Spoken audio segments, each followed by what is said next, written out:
Man. And so, like, something that the area did many years back was they opted for a subsistence regulation with the state. So, what they ended up doing was making all the moose tags in the area trophy destruction, which means you have to cut one paddle in half at the widest point, Oh, and then really? you turn in the cutoff paddle, the fishing game. And that the idea for that was, well, hey, let's keep the guys like these rich assholes from down south from coming out here and shooting all the moose that are like right here in the local area that the people here need to feed themselves. Holy Now they shit. So now I they do I have some love that, dude. drawbacks. I need to get into this a little bit. I've never heard of this in my life. Trophy destruction.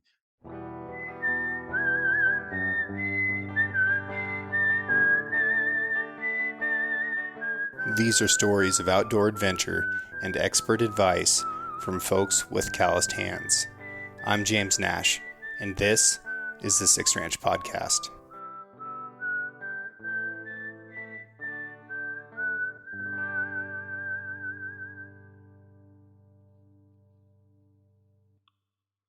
The Six Ranch Podcast is brought to you by Sig Sauer. SIG is a leading provider and manufacturer of firearms, electro-optics, ammunition, air guns, and suppressors. For over 250 years, Sig Sauer Inc. has evolved and thrived by blending American ingenuity, German engineering, and Swiss precision. Today, Sig Sauer is synonymous with industry-leading quality and innovation, which has made it the brand of choice amongst the U.S. military, the global defense community, law enforcement, competitive shooters, hunters, and responsible citizens. Sig Sauer is also a premier provider of elite firearms instruction and tactical training at the Sig Sauer Academy located in New Hampshire. For more information about Sig Sauer and its complete line of products, visit sigsauer.com. Tell me about the Yukon River. Oh man, the Yukon. It's pretty big, and you can travel a long ways on it. Like what is a long ways? Because like down here in the States, people look at like the Salmon River in Idaho, and I think that's the longest river in the country that's contained within one state because it starts and ends all in Idaho. It's about 600 miles long. That's a long river, one of the longest that we've got. So, how does that compare with travel on the Yukon? In the Yukon, it's like you can go for days Yeah, in a boat. Like you could just, yeah. over 1,000 I miles. think, I think it's right around there. Yeah. Yeah, I haven't done a ton of travel on the Yukon. Um, I did like a 2-day snow machine ride on it, Wow. which was, I mean, we were going like 20 miles an hour because we got my wife's new Bravo at the time. So that was a long, slow one. But I mean, like for instance, the salmon, like where we're fishing them near Galena, they've already been in the river for 13 days. Yeah. Yeah. And that's a big in Alaska terms, like the salmon that make it up to where I live in Northeast Oregon, they've probably been in the river for 3 or 4 months, you know, Oh, and they're like a black piece of slime by the time they get all the way up here. But they still manage it. There's salmon that run all the way up the Columbia, up the Snake, and then all the way up the Salmon and go to the headwaters of the Salmon at Redfish Lake. And those are the longest run sockeye salmon in the world. But Alaskans, you're so spoiled with salmon that if it doesn't have sea lice on it, you're like, I don't know if this one's even worth eating. yeah. Well, the Yukon fish, you almost never get sea lice, like at least Sure. where we are. Yeah. But they make up for it with their fat content. Like they are so oily because they just have so far to go. Yeah. And you do still get a few chromers here and there, but like I've never seen a chrome king, but cohos I've seen some chromers. I think one of the interesting things about rural Alaska is that so much of the year is just based around food procurement, and in all of its forms, like whatever is in at the time, that's what people are really focused on, is just gathering food, because winter up there is just a different situation than it is in the lower 48. So how much daylight do you guys have right now? Oh, right now I think it's coming up around 9, like right around when I'm dropping the kids off, the sun is starting to come up. Yeah. And then geez, yeah, it's dark. Like it's dark when I get out of jujitsu at 8:30. So it's Right. not a lot. Less than 12 right now. And then how dark will it get? Really, I mean, it's hard to say because the state is so big. Right. Like where I was in Galena on the middle Yukon, it would be like around 4 hours. And there's some mountain distance that pretty much block the sun. So you're not really getting a whole lot of direct sunlight around winter solstice. Yeah. But it's just kind of coming over the hill. But down here in like South Central, it's not as bad. It's not as depressing for sure. Yeah. That takes a toll on you. I lived up close to the Arctic Circle when I was in Norway. And I remember, I think it was just a couple days after New Year's Eve when the sun came back up for the first time. It had been dark just for a few days. And just seeing it come up at noon, just a little bit, it's like, oh my gosh, that's like the most remarkable, amazing thing I've ever seen in my life. But then in the summertime, when the sun never goes down, it can be euphoric for a while, but that deep exhaustion can kind of set in too. It's kind of crazy. Yeah, we've got like those honeycomb blinds and curtains. We have to do like physical barriers for the daylight, just so that we can, I don't know, like maintain our circadian rhythm. Yeah. Tell me about Galena. That's one of the things I'm really interested in. Galena is, a little retired Air Force Base town in the middle of the Yukon River, almost due west from Fairbanks, about 280 air miles, and no roads. You can fly in or you can take the river, either boat or snow machine. And the population's probably just under 500. And but that's sort of seasonal because we have a boarding school. And pre-COVID there was 230 kids there every school year, and it's pretty cool. And flight program and all kinds of private pilots. It was pretty cool. It's kind of all going downhill with boarding school anyway, but kids would come in there from a really large area. Well, a lot of smaller areas, out in like the like Southwest and Bethel area, a lot of kids from Bethel area. Okay. And then Anchorage and Fairbanks and a lot of other small villages too. And it wasn't exclusively native, but that just seemed to be like who would come. I mean, a lot of people, like, the home life isn't so great, so they go to a boarding school, they get some like security and consistency. And I coached wrestling out there for a couple of years, assistant coach, and it was really cool. Yeah. Meet those kids and work with them. Some pretty tough native kids. Oh yeah. Yeah, strong wrestlers, especially the ones that came out of Bethel, because they have a really good program there. Oh, cool. But Galena, we my wife grew up there, and her grandma was not born there, but she was the first family to move there after the Air Force Base. They actually took apart their log homes, numbered them all, built rafts, and drifted them down to like the landing where the Air Force Base is, and put their homes back together. So she was, and her father was one of the serum runners for like what the Iditarod is based off of. A lot of people don't really know that story. They know about the Iditarod. Maybe they've seen a Disney movie about, a charismatic dog or something like that. But was it diphtheria? Yeah, I think so. Okay. So what was the sort of the premise of that? Well, it was an emergency that the race was then based around. Right. So I guess there was like an outbreak in Nome, and there was like some crazy weather, winter storms, and they could not fly in. And they needed the medicine, and a bunch of people volunteered and did a relay pretty much across Alaska to get it out there. And yeah, so my wife's great grandfather and his brother each took a leg, like in that Galena area. Wow. And I guess, yeah, her great grandfather was the last surviving serum runner. And I think that's like, I don't know, it's kind of a point of pride for her family. Yeah, I bet. Is your wife Native? She is. She's like, she's just been working on her BIA stuff recently. And she's like 5:30 seconds. Okay. So there's a little bit on both sides. Sure. On but yeah.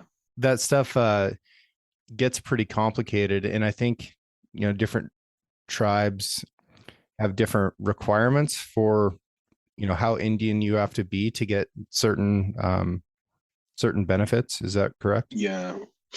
Well, the federal government, I think, is the big entity that dictates blood quantum. Okay. But yeah, we were just working on getting our kids duly enrolled. So the tribe out in Galena enrolled there, and then also working on getting them enrolled down here in the Kanik tribe, just because this community, and they have a lot of good programs for kids.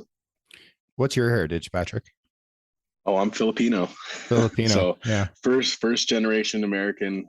On my dad, my dad came over when he was 22 or so. Okay. My mom was born and raised in Juneau, Alaska, and I was as well. And her parents moved up in the 60s or late 50s from Washington, like Olympia area. Gotcha. So I can, I got a little pigment. I can get away with some stuff. I can make comments other people can't.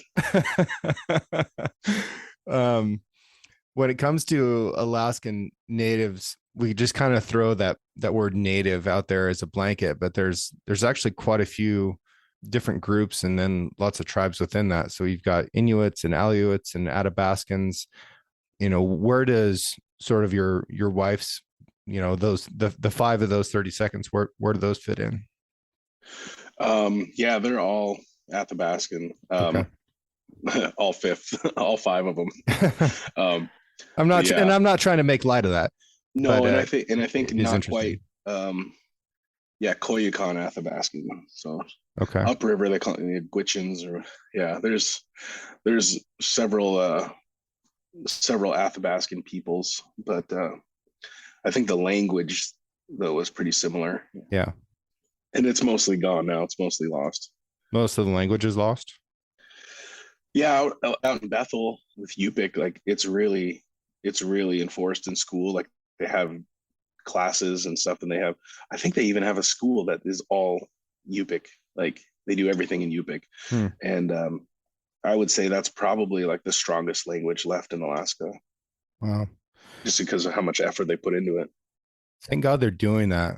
It would be such a shame to let something like that go.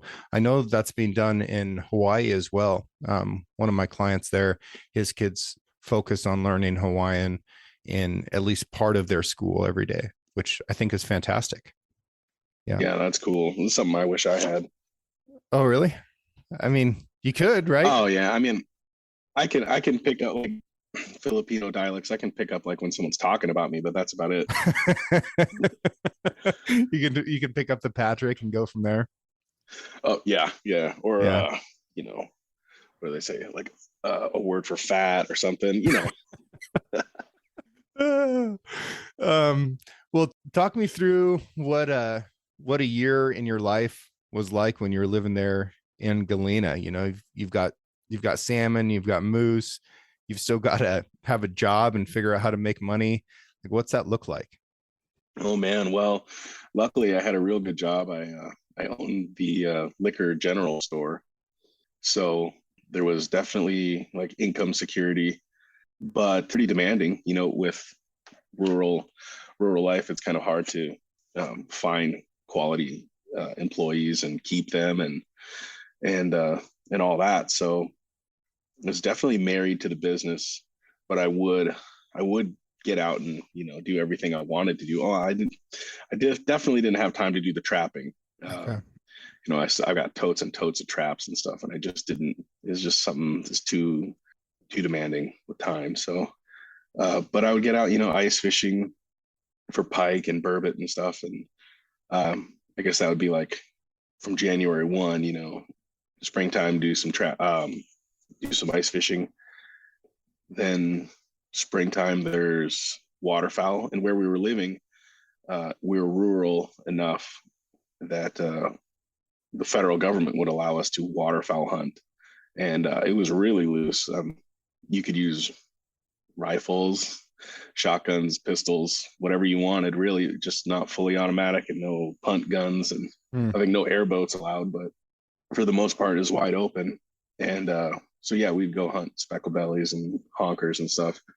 And then spring bear baiting. I did that a couple years. I never did them consecutive years because it's a lot of work and kind of a pain, and bears don't like get me too excited that I wasn't, I'd give it a year or two in between, but I did get a nice bear. Was that for grizzlies or black bears? Both. Yeah. So you could bait both. And I think there in 2021, you could even do 2 grizzlies as a resident. There was so many in that area. And, I think the priority out there, at least for the local people, is moose, right? The moose population. So predator management was pretty important. Right. The tribe even started a bounty program. And at the store, I donated like a couple $1,000 to that. And it would just, help the people who are actually going out and doing the work of controlling the predators to like pay for gas and stuff like that. They definitely didn't come out way ahead, but it helped, Well, anything you can do to take the edge off. That's kind of like what the Foundation for Wildlife Management is doing in Idaho and Montana for wolves. If guys are going out and trapping wolves, guys or gals, trapping or shooting wolves, they can get reimbursed for the costs that are associated with that. Wolf traps are very expensive. The time and the mileage and the gas and everything that goes into it, it's a tremendous burden. And all wildlife, besides wolves, gets to benefit from a reduction in the wolf population, which I don't think they're able to do. They're killing, I think of all the wolf tags sold in Idaho last year, the success rate was 0.3%. So it's not having a super significant impact, but for the folks that are successful, then they can get some reimbursement from that. And I think it's fantastic. And, it says a lot about the situation with grizzlies and moose in the middle Yukon, that people would put their money behind that. And even, local store owners like you donate into that fund. Like, that says a lot about how you prioritize wildlife. Yeah, definitely. I mean, the favorite sport out there, I would say in most villages in Alaska, is basketball. And really? I'm just not too keen on basketball. So, I'll donate the money. Yeah. I'll donate money to predator management and wrestling team or whatever instead. So I give myself a little budget for that. And nice. And that's where I'd put it. Cool. That's cool. But man, out there, I will say the local mentality about regulations, they don't really care for them too much. So I would hear all kinds of stories of people running down wolves with snow machines. Yeah. Like run them down, shoot them with a pistol while you're running, or that's crazy. Run them down and stop the track on top of them. So they would like collapse the lungs and just hang out and wait on top of them for them to expire. Like all kinds of stuff. Like they wanted the wolves dead. Yeah. That's a little bit jacked up. That's not something that I would support, but I also understand that that's not my situation. Like who am I to, to throw judgment over something that I don't understand at all? Because I've never lived in a place that required you to fly 280 miles from the nearest city to get to, that's insanely remote. And you put something, it's not cheap. No, it's not. So, how much more expensive is like all of the products that, like all the goods and services out there? How much is a gallon of gas in Galena? Well, let me see. I think when I when I left in 2021, I think I had a gallon of gas was at like 620, Right. and I had it as high as 720 in previous years. I always maintained the cheapest price in town, Yeah. like by a solid margin, like more than you see in the cities. I would make sure I was less than my competitors by 50 cents. If that's what it took to Right. get the people to come over to me. Yeah. Yeah. So it might be $10 a gallon there right now. Oh man. Yeah. Yeah, it definitely could. And there's a lag that can work in your favor or not, Right. because they get fuel shipments only through the summer. Okay. So whatever the price is in the spring, or before breakup, before the river even breaks up, they're buying fuel. The fuel companies are, Right. and they have a big tank farm in town. So if the price is lower than it ends up being midsummer, that's great. Or in the fall, great. If not, though, you buy it at the high point. Like everyone in town is suffering for about a year.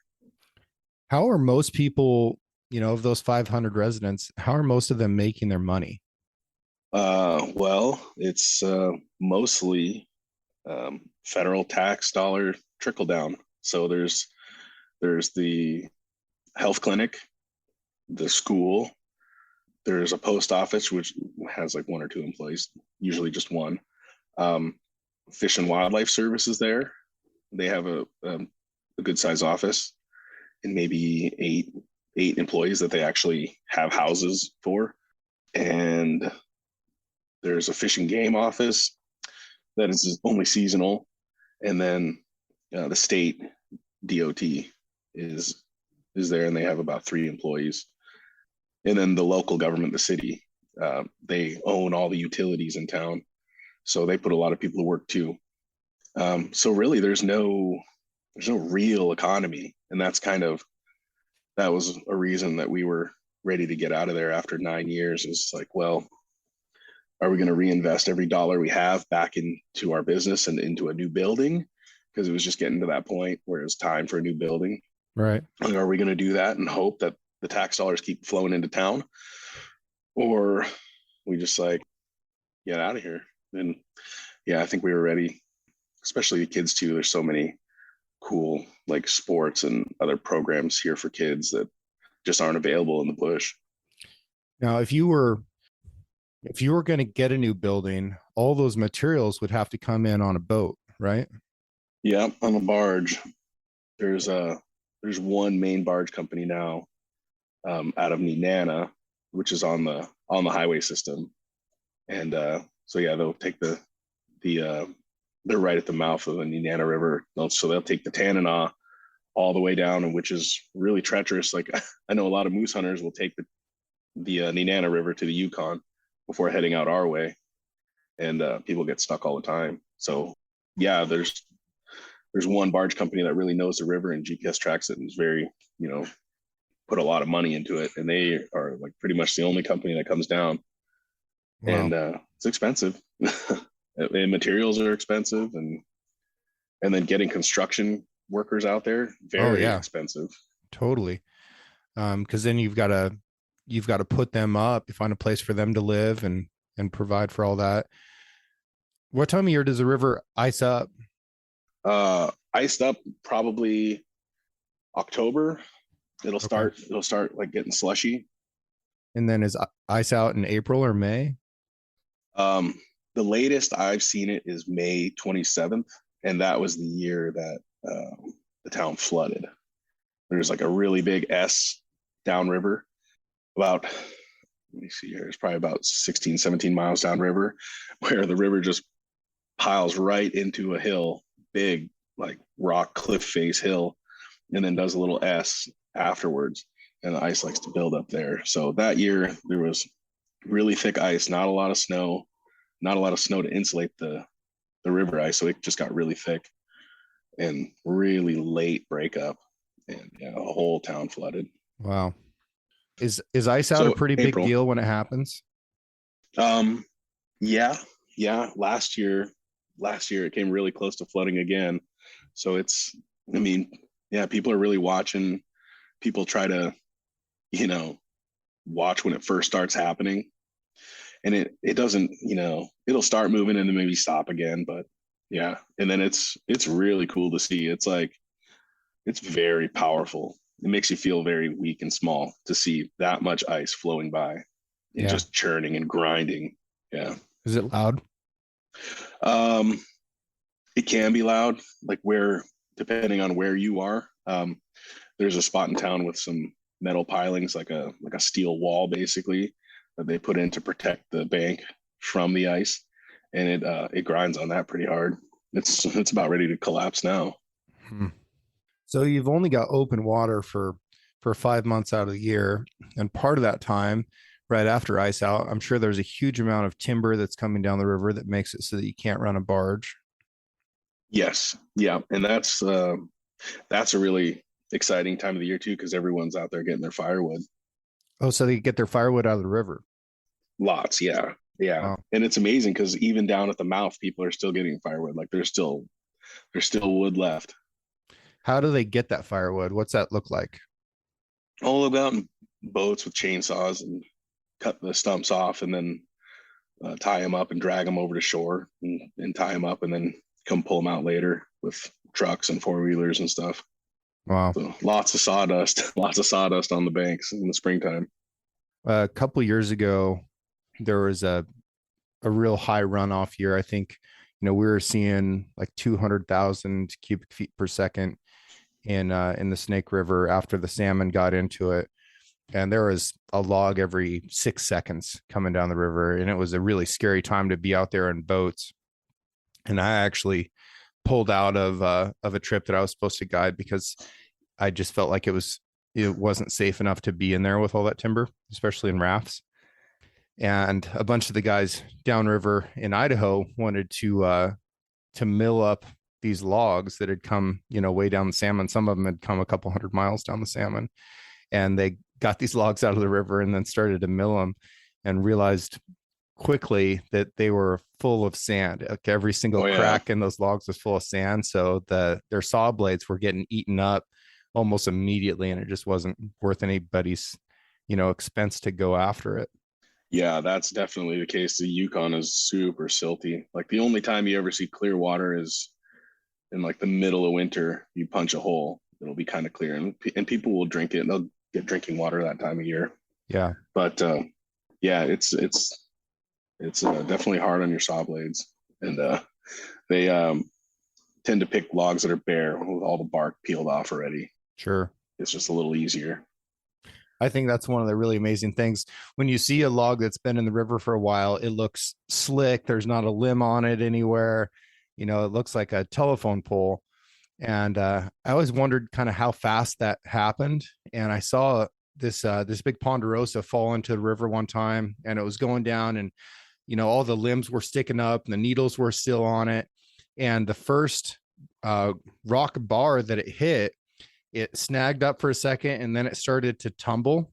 And by the time it got to the bottom of it, there wasn't a single piece of bark or a single limb left on that thing. It looked like a pencil. And it basically took one gravel bar that was about 100 yards long to smooth that log up. It's just incredible, that amount of energy. Wow. So what does moose hunting look like for the residents of Galena? Oh man. Well, here's another example of people not caring so much about regulations. There's definitely a lot of running and gunning. Okay. You can shoot from the boat, that's fine, but the regulations say you need to have your engine off and have no residual movement from your motor. So, if you're trying to be like by the book, you'll go neutral, pop it in reverse to stop all motion, go back to neutral and kill it, and then wait, and you're good. A lot of people don't do that. Man, you even see posting videos on Facebook and stuff, and it's like, dude, take that down. You're asking for it. Yeah. So, but it's basically road hunting. Yeah. Most of the people are road hunting with a boat. Yeah, from the river, cruising around. Yeah. They're a big animal. So if you can get one, with within feet or at least within sight of the water, like so much better. Like when I get out of the boat and I go check like a grass lake or, a meadow or anything, I'm kind of counting my steps because every step I take away from the boat is going to be a step that I have to take back multiple times with like a heavy load, whether with like a pack frame or a stretcher or. Yeah. So you're, with a big bowl, you're probably looking at 12 heavy trips. You know, when I first started moose hunting with my wife's family, they were doing everything with stretchers, and it was like a big team Okay. team event. It was, radio like, hey, we got one down, and everyone would come over. We had one dedicated gutter, like Jackie's uncle, he would gut, and then break down, and everyone would we had like 2 stretchers and 4 guys, and it'd be pretty quick. But that was like 150 miles away from town where they like to hunt. I started hunting closer to town, and I ended up getting a capstan winch with a Honda motor on it. Yep. And 4-wheeler ramps, sheet of plywood, and I would what I love to do is cut the moose in half at the 3rd rib. Yep. And drag it right up the ramp and into the boat after I get it gutted. And then I'll take it home, and I just happen to have a big Volvo loader that I pick it out with and get it hanged. And then I guess it's hung. Yeah. And then I would skin. So super clean, save a lot of effort, not a lot of waste with more open cuts at every quarter and everything. And not a lot of hair, not a lot of grass and mud. Yeah, that's nice. That saves you a lot of meat too. Oh yeah, lots. And because we'll let hang for a week if we can, if the temperature's good, a week or longer even. We got some big fans that we put in the smokehouse, and yeah, good to go. But I always bring a frame pack with me just in case I get a little excited and go off into the woods a little farther than I should. That's funny. Are people primarily using jet boats, or are they using prop boats? Like, what's the common watercraft? Primarily prop boats, either with like a wooden cabin built on like the back half, or open boat with like a windscreen. And like I was saying, yeah, a lot of the local people, they'll have a gunner out on front, Yeah, with like a Mustang jacket, and they'll just rifle in hand, ready to go, turn the corner, and there it is. Like that is primarily what happens. There is people who will really dedicate themselves and stick to a spot and call for days, and they're successful. There's definitely a lot of ways to moose hunt, and you see a little bit of all of it out there. what I kind of want to remind people about is that this is about getting meat for these folks. Oh yeah, 100%. So it's not like, oh my gosh, that's not sporting. Well, yeah, you're right. It kind of isn't. But it's also not necessarily sporting to grow a carrot in a garden and go rip it out of the ground. That carrot doesn't stand a chance. Right. Or cattle. Sure. Like you're getting food. You're getting food the best way that you possibly can. And while that might not be consistent with your ideologies about hunting and fair chase and stuff like that in an environment where you can just go to the store and buy food, for folks that are living out in the bush, that's a totally different situation. So I just want to kind of remind people, like, don't get judgy about this. This is a different way of living, and it's a circumstance that you're probably completely incapable of understanding. Man, and so like something that the area did many years back was they opted for a subsistence regulation with the state. So what they ended up doing was making all the moose tags in the area trophy destruction, which means you have to cut one paddle in half at the widest point. Oh, really? You turn in the cutoff paddle to Fish and Game. And that the idea for that was, well, hey, let's keep the guys, like these rich assholes from down south, from coming out here and shooting all the moose that are like right here in the local area that, the people here need to feed themselves. Holy Now they shit. So now they do have I some love draw that, tags. dude. I need to get into this a little bit. I've never heard of this in my life. Trophy destruction. I think it's genius. That is so smart for all the people down here in the lower 48 that say that they only hunt for meat. Like, I want to see it. Like, go ahead and step up there with a sawzall and cut that thing in half. Let's get honest real quick. Oh, it can be brutal too. Like my niece in 2020, I think you saw that post, her 63.5-inch bull. I mean, we were going out with the intent to shoot the first bull we saw, regardless of size, because as a resident, it's any bull.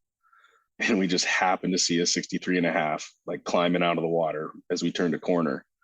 And we cut that one in half. Wow. and turned it in. Now, something that people do, like on the Koyukuk, and I think it's pretty dirty, is rather than put in for the trophy tag, which they are available, but it's a draw, rather than putting in for that, or maybe say they don't draw that for the area that they want, they will take a lot of pictures, measurements, and maybe even a clay mold of the piece that they cut off and have it recreated with the taxidermist. Yeah. Which is kind of circumventing the whole thing. Right. But with my niece's moose, I sort of I got to see the other side of it, which is, we're out moose hunting. We're not looking for the biggest moose. We're looking for the first moose. And we just happen to get this big, majestic moose that's like, that'll be hard for her to beat in her lifetime. Sure. Like without a bush plane dedicated for her. Yeah. And so, her parents had it recreated, and it's not because she was going out for a trophy. It's just like to commemorate it and make it look the way it was. And the intent was not to go out and circumvent the regulation. Yeah, I don't think there's. I still feel a little weird about it, but it's interesting, right? That is so interesting. For me, preserving a skull or antlers, or the few shoulder mounts that I have, really that's a way of honoring the animal and preserving the memory of the experience that I had with that animal. And that's something that lasts longer than the meat. It lasts longer than the memory. It can keep that memory alive. And that is kind of an interesting thing to think about. Like, if you went out in this trophy destruction area and you got a big bull, you cut the antler in half. Okay. That's a regulation. I'm, obviously on board with that. Now, are you so infatuated with the antler that you're going to make, some kind of epoxy reproduction of it? That's such an interesting thing to think about. Yeah. I'd be curious to hear from listeners, whether they would get a reproduction or not, or whether they would even go into an area to hunt if they knew that they were going to have to cut that paddle in half. That's fascinating. Never heard of that before. Yeah. I mean, I just put in for the trophy tag, but in this year I finally filled it. Like, I've had it 3 other times, but I've always been out with other people and they're first up to that, and, so I finally filled mine this year. I went out with Ty, who Yep. And this is our second time out together. I told him, like, all right, man, well, we can put in for tags, but if we draw, I'm up first. And he's like, cool, man, sure. Yeah. All right. And I ended up with a 54. And so Nice. For non-residents, the limit is 50 inches or 4 or more brow tines on either side. Okay. This guy was a 54-inch and 2x2. Mm. And then he ended up getting like a 44 that had 4 on one side. Gotcha. So I don't know if you'd say like good genetics on that bull. Like, his was gonna be a monster eventually, or so I finally filled mine. But I've been cutting them in half for years. Like, my first moose ever in 2011 was a 55, and we called it into 10 yards, and that was an experience. And I wish that I wish I had known to put in for the draw tags. Maybe I would have got it, but that was an impressive bull. But still, you have pictures and whatever, and that's fine. Yeah. Yeah. We still got that skull sitting out by the greenhouse. That's cool. Where are you living now? Now we're down here in Wassila, which is in the Matanuska Valley, and it's about 40 minutes north of Anchorage, which is the major hub for the state. So yeah, most people flying into Alaska are going to fly into Anchorage. Yeah. And then, so we're 40 minutes north, and it's great, man. Yeah, I think it's a really good community, and it's very refreshing to be here, where people care about individual freedom more so than in a tiny community where everyone wants to control everyone else.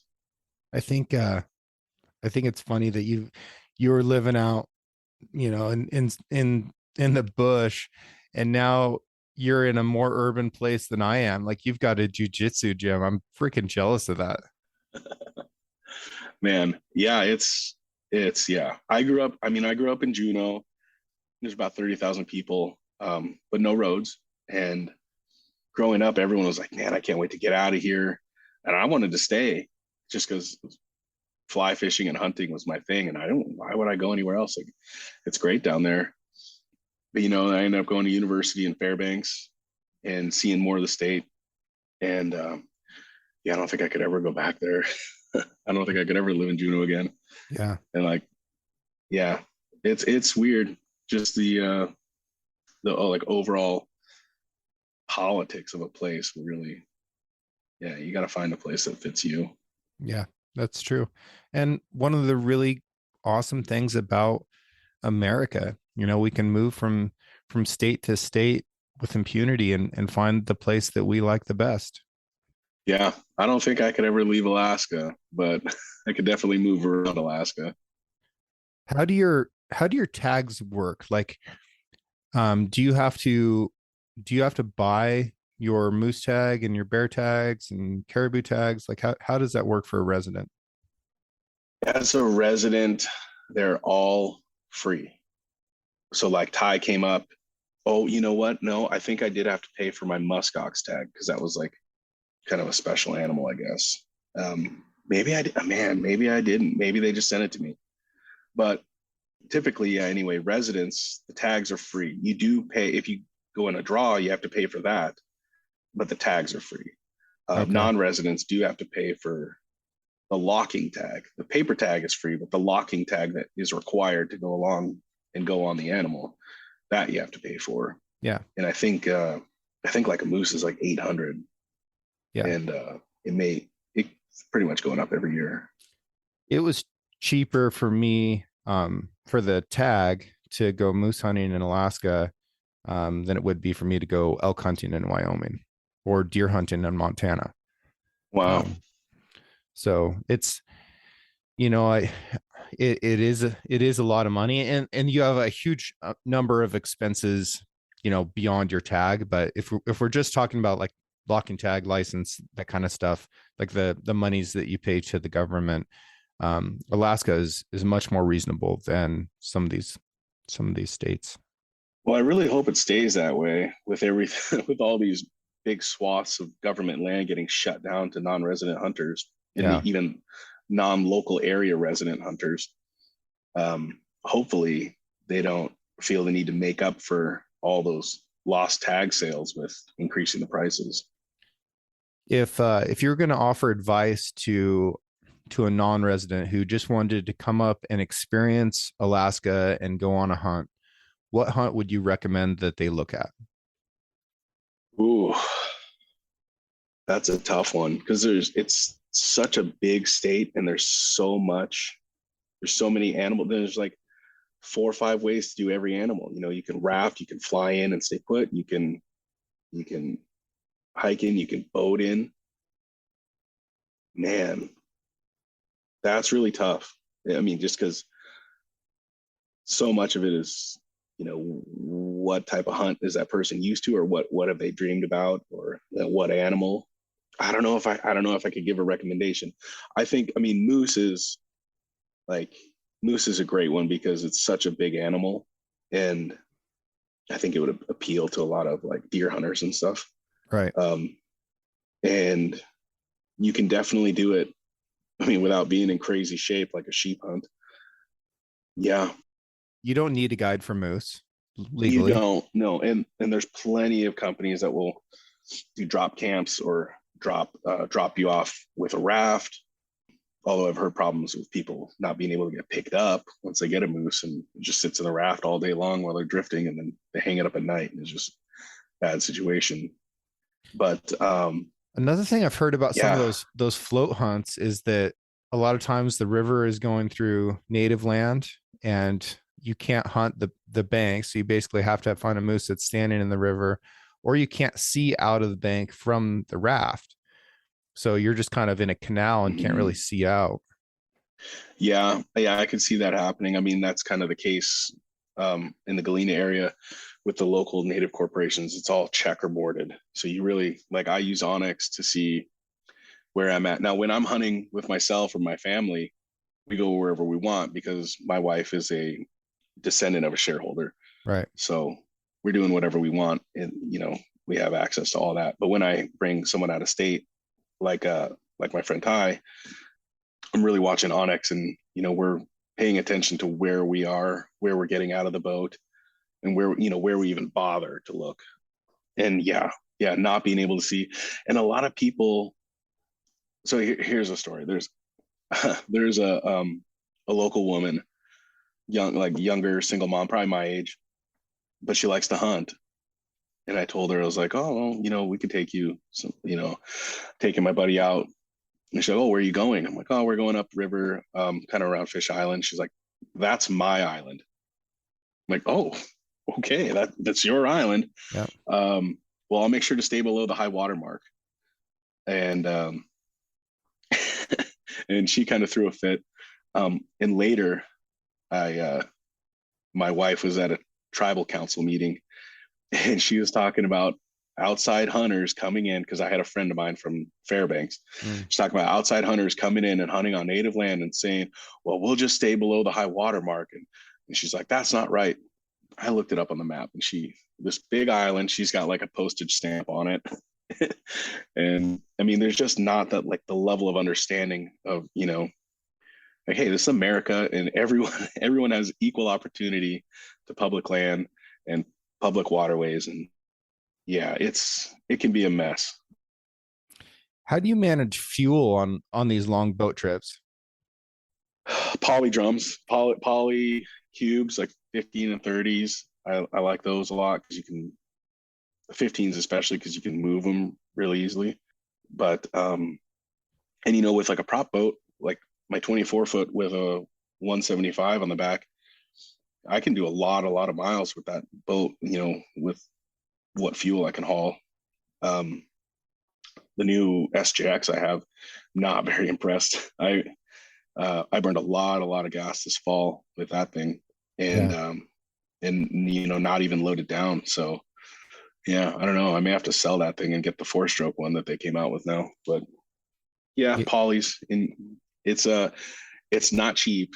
It would probably be cheaper for me to buy a beef and ship it all the way out there. Even when I was living there.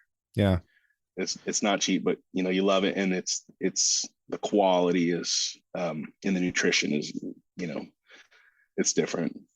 Yeah, and it's, even if it's more expensive, it's great to have that connection with your food. Like we're supposed to have that as a species. We're supposed to know a little bit about where our food came from.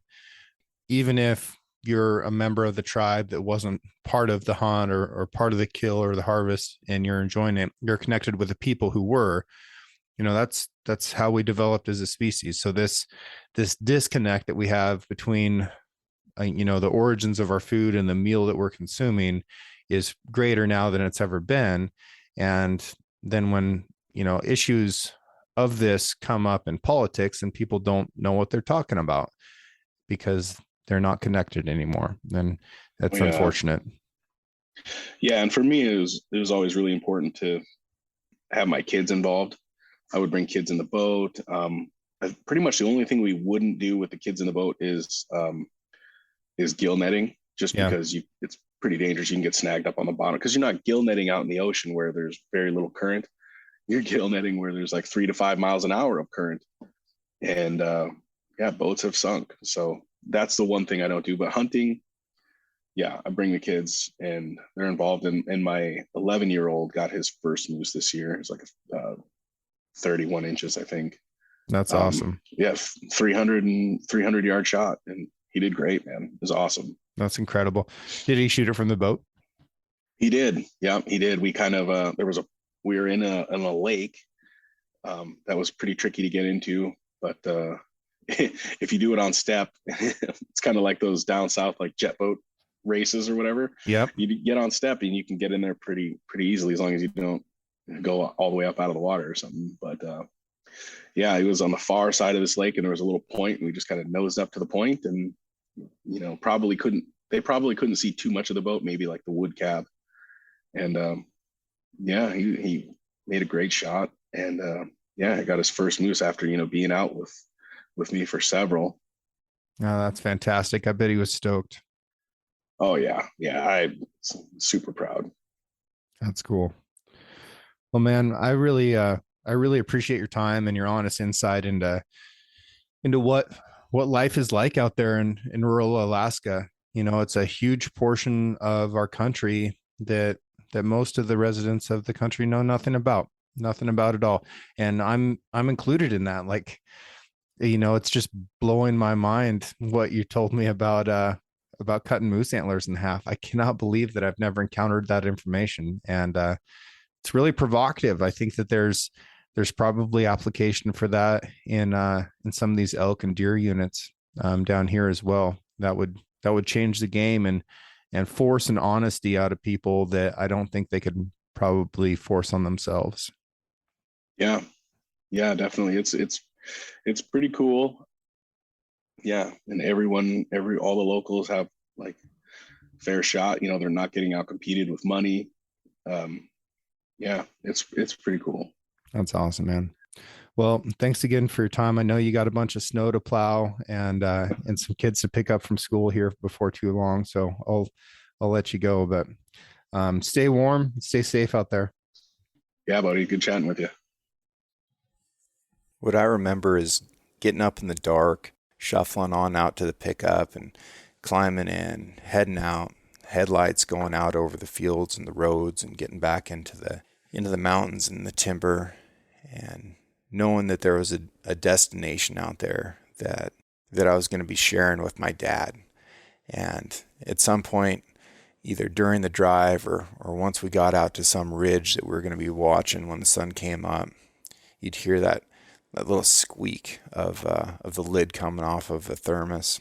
And then you unscrew that top part a little bit, pour that coffee or hot chocolate into a cup, and you can just see the little tiny vapors of steam coming off of it, curling up into the morning, and holding on to that thing like it was a prayer, and blowing some of the heat off of it and taking that first hot drink in the morning, and then the same thing that evening, because if there was anything left, it was still going to be hot.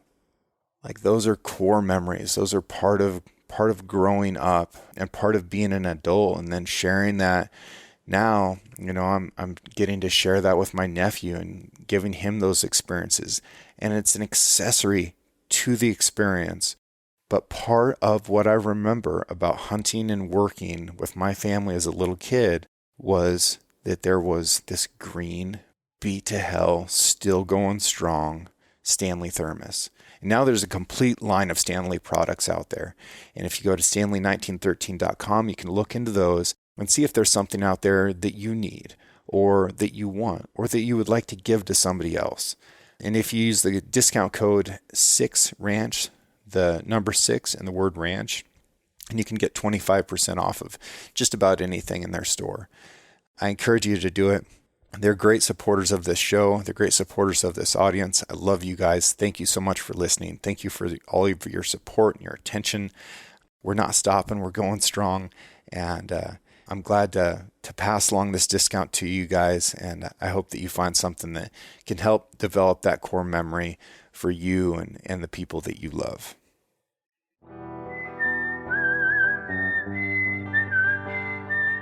Thank you for listening. If you enjoyed this episode, please subscribe and share the show with a friend. You can also rate the podcast and leave a review. Your support allows me to keep doing what I love, which is meeting incredible folks and sharing their stories with you. For more content and photos, follow the show on Instagram at Six Ranch Podcast or me at Six Ranch Outfitters. This episode was produced by Emily Brannigan, with original music written and performed by Justin Hay. Art for the Six Ranch Podcast was created by John Chatelain and digitized by Celia Christofferson. Tune in every Monday for a brand new episode of the Six Ranch Podcast. I'll catch you next week.